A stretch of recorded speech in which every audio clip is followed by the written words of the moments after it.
So, till we are actually learning about the criteria of a well-adjusted individual, and here we had already done two criteria. The one is the realistic perception of self.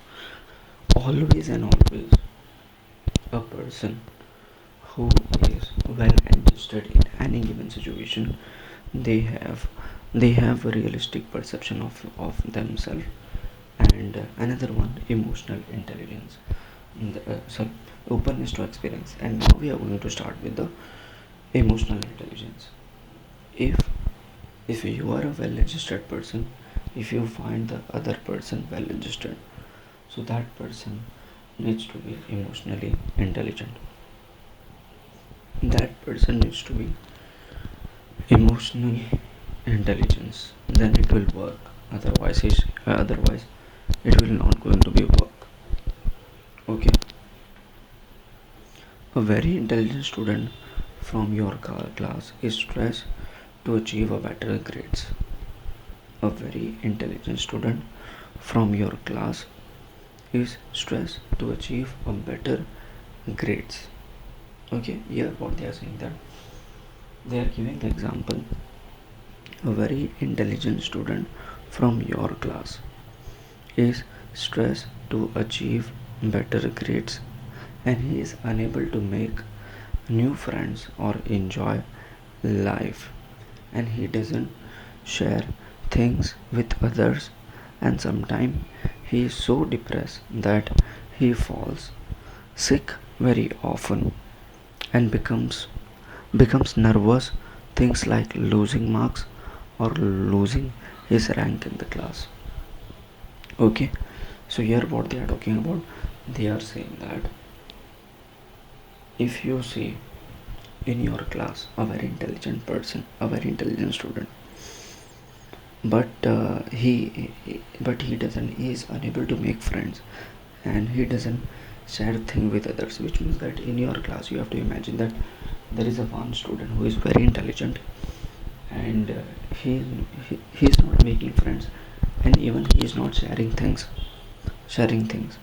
and he is so depressed that he falls often sick, becomes nervous at things, losing marks or losing his rank in the class. What it means, we can say that even if you are an intelligent person, even if you are academically good, but if you are not able to interact with the people, not able to share things with the people, then you are not well adjusted person. Okay, not well adjusted person. The term emotional intelligence was coined by Michael Baldock in 1964. So the term emotional intelligence is was coined by Michael Baldock in 1964. So this term emotional intelligence was actually coined by the Michael Baldock in 1964. In 1964, the term emotional intelligence was coined by Michael Baldock in 1964. Daniel Goleman further elaborated the term. Daniel Goleman further Daniel Daniel Goleman further elaborated the term. According to Mayor and Salovey, according to Mayor and Salovey, emotional intelligence is the ability to perceive one own's and other emotion. So here they are talking about, like, first you had already imagined, and then they are talking about this term emotional intelligence was Michael Baldock in 91st time he uses this word, and Daniel Goldberg is also saying that emotional intelligence means what? Emotional intelligence means is the ability to perceive one's own and other emotion, to discriminate among them, and to use that information to guide one's own thinking and action. So then Daniel Goleman is defining that emotional intelligence is the ability to perceive your emotion and other emotion, like you are able to understand your emotion and other emotion, and to use in your to use to take your decision, take decision and action. Okay, and it has four propose abilities. So emotional intelligence has four propose abilities. The first is perceiving emotion, like first ability of emotional intelligence, like perceive. You will able to understand the emotion. Then after that, using emotion, then understanding emotions and managing emotion. Like first you will understand, then you will use, then after that you will uh, you will understand. Okay, first you will perceive, you will look, okay, which emotion, then after that use, then you will understand, then I will manage. So these are the four steps of emotional intelligence. People with high emotional intelligence are very well adjusted individual because they can deal with others and themselves in a better way. So any people who is having a high emotional intelligence, they can able to deal with the people in a better way, or they can deal with themselves in a better way. They can control their emotion and are able to handle the situation in an appropriate way. So what they are saying that they can control their emotion and are able to handle the situation. They can control the emotion and are able to handle the situation in an appropriate way, and they don't get panic easily. They are not getting the panic easily.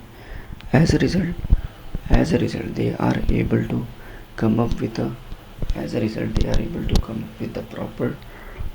up with the proper solution in a crucial situation. They are saying that if any person like you and me, or any person is having a high level of emotional intelligence, so the person will be well adjusted. They are able to talk with anyone well adjusted. Okay, and they can able to express themselves more appropriately in any kind of situation. Okay, now, so tell me just the above paragraph we have understood that emotional intelligence are that it is all about the emotion. So they had given the example, if you see any person who is good at academics and that person is not able to understand his emotion and other emotion, so we cannot say that that person is having a low level of emotional intelligence, which means that a high level of emotional intelligence can able to understand the person well, and they can able to interact well, and they can able to appreciate the other people more better way. Okay, so now we are going to start with the components of emotional intelligence. Okay, components of emotional intelligence. So now we are going to start with the components.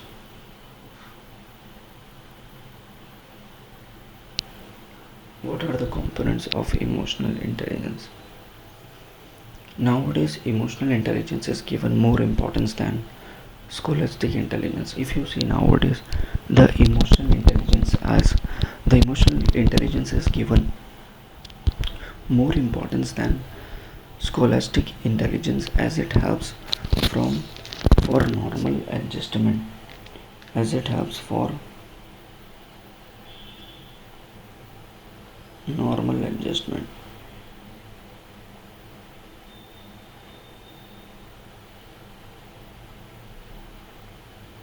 As it helps for normal adjustment.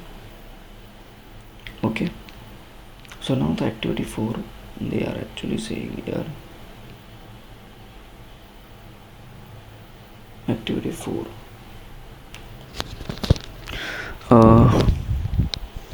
given that emotional intelligence has 4 proposed abilities: perceiving emotion, using emotion, understanding emotion, and managing emotion. What characteristics should be developed? What characteristics should be developed by the individual to possess these abilities? Think about the people who, according to you, have higher emotional intelligence. What characteristics do they possess? Watch watch the following video. So they are saying that do one thing, do the activity. In activity 4 they are telling you that you have to watch a person and you have to understand the person, what kind of emotions they are going on, what kind of individual possess abilities. Okay, now we are going to study about the components of emotional intelligence. Okay, we are going to learn about components of emotional intelligence. Okay, emotional intelligence has total how many components? Total 5 components. Emotional intelligence has how many components? 5 components. Okay, the first is component number 1, self-awareness. Second component, self-regulation. Third component, self-motivation. Fourth component, empathy. Fifth, effective empathy. Okay, empathy and effective relationship, social skills. So these are the components of emotional intelligence. If a person is having these 5 components, then we can say that that person is well adjusted, or that person is high level of emotional intelligence. Okay, let's start. First, self-awareness. Are you aware of your strength and weakness? Are you aware of your strength and weakness? If you say self-awareness is nothing but, first of all, they are talking about self, which means your. So what they are saying, are you aware of your strength, weakness? Yes or no? If anyone will ask you what is your strength, you will say weakness. No. Can you describe them, like, and can you describe your efforts to overcome your weakness and enhance your strength? This ability called as self-awareness, it is the ability to recognize and understand your emotions, and well-adjusted individuals are aware of their action and moods and emotion. So the first component is nothing but self-awareness. Self-awareness is nothing but is able to enhance their own emotion. Self-awareness is nothing but they are able to understand their actions and emotions. Like, if a person know about the strength and weakness of themselves, so they can able to understand what is my weakness and they can able to work on their weakness, and what is the strength, they can able to work on that.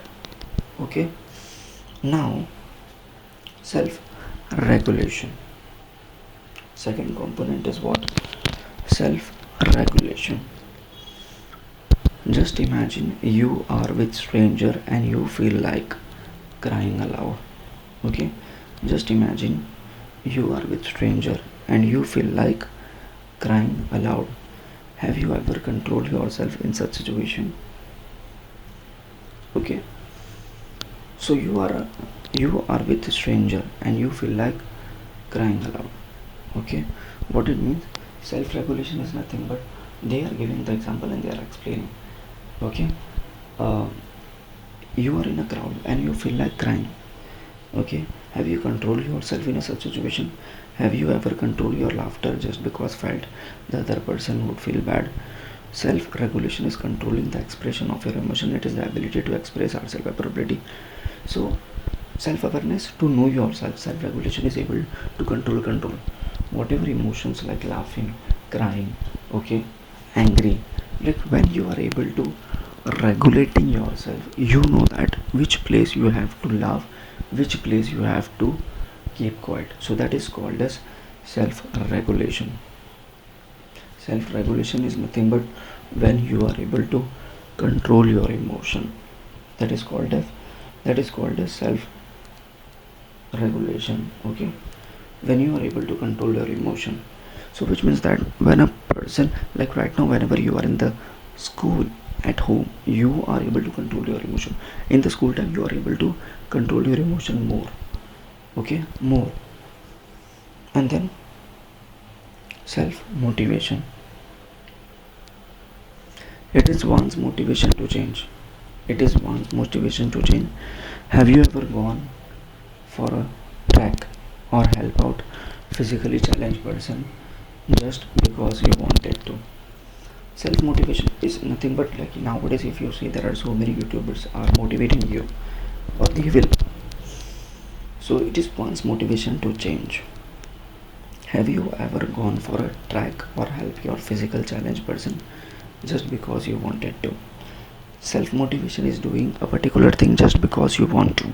You are setting the goal and trying to seek it without any external reward. You enjoy that task so much that you forget about your inner nature. So self motivation is nothing but whenever the person is doing a certain thing without any reward, because they enjoy that process, they enjoy that moment a lot. And then fourth one is nothing but empathy. Have you ever cried when your friend had a bad experience? Empathy. Now empathy is nothing but sympathy and empathy. You are direct. Let's see. Have you ever cried when your friend had a bad experience? Do you feel like helping those who are peer or needy? Have you ever shared your books, notes to a student who is in need for help? This is empathy. Empathy is putting yourself into someone else's shoes. It is understanding the situation from that person's point of view. It is the ability to understand how exactly the others are feeling in a given situation. So if I talk about empathy is nothing but those kind of thing when you are understanding the other person emotion and you are giving yourself in their on their shoes. Like when you are with your friends or you went to watch for a movie, and at that time one of your friend doesn't know what to do. Okay, one of your friend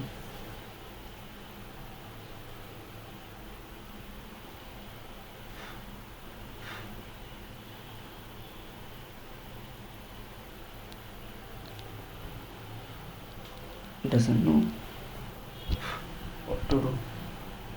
Okay, one of your friend doesn't know what to do. Okay, and it is understanding the situation from the person point of view, and it is the ability to understand how exactly other other are feeling in a given situation. Okay, empathy. Social skill.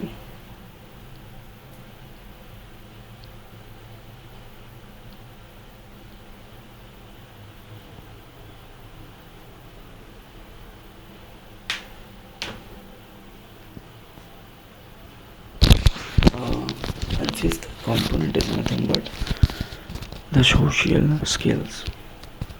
Have you ever worked corporately in a team? And social skills is the ability to interact well with others. Some important social skills include active listening, verbal communication skills, non-verbal communication skills, leadership and per, per, pervasiveness. Leadership and pervasiveness. Okay, leadership and pervasiveness. Okay, have you ever worked cooperatively in a team? Social skills is the ability to interact well with others. Some important social skills include active learning, verbal communication skills, and this. Okay. Now I am going to stop here. Okay, so today we had learned about the emotional intelligence and which is the third component and their components. Next one is the healthy relationship. Okay.